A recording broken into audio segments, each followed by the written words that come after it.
This is Lee Van Laer, and you're listening to the Zen Yoga Gurdjieff podcast.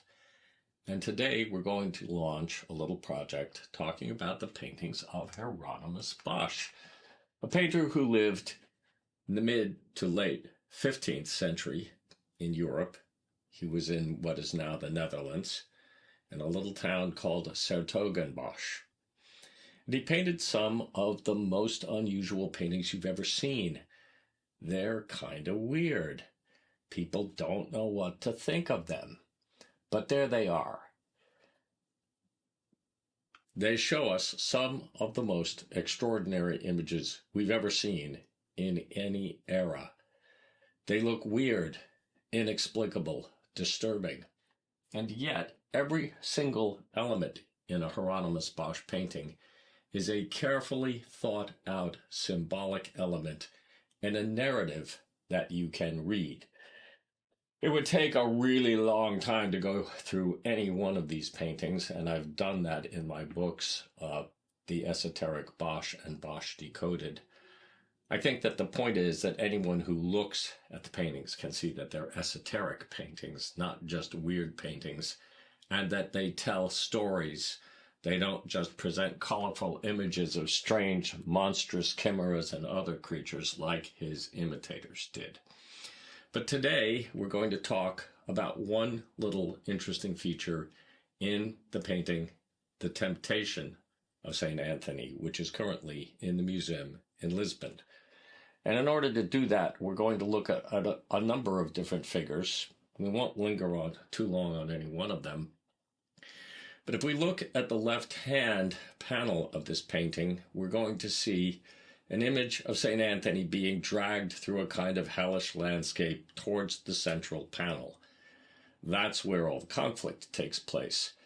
But we have an indicator in the left-hand side of this painting that St. Anthony's journey is a psychological and a spiritual one, and that it's about the destruction of his ego. The conquering of his ego, if you will, however you want to look at it. It's about his ego. And we know that because of a fish in the left-hand side of the painting.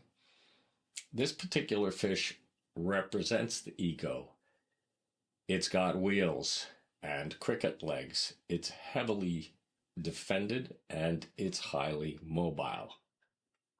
It's got a castle on its back. This is another example of its self-importance and the idea that it is defended like a city. And the fish is eating another fish. What this is telling us is that the ego is nimble, defended, and feeds on itself. And he's picked a rather clever group of symbols to indicate that.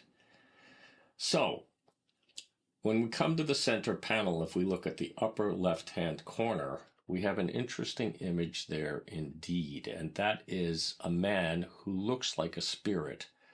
Perhaps it's St. Anthony's soul. He's riding a fish. He is in and on the ego. He's engaged with it, and it's his vehicle. And yet he has chosen to ride that vehicle through an absolutely hellish landscape under him.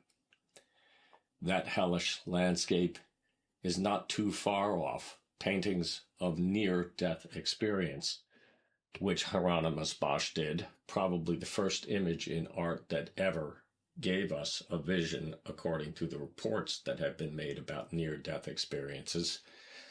And that painting is almost exactly like what Emanuel Swedenborg said near-death experiences look like.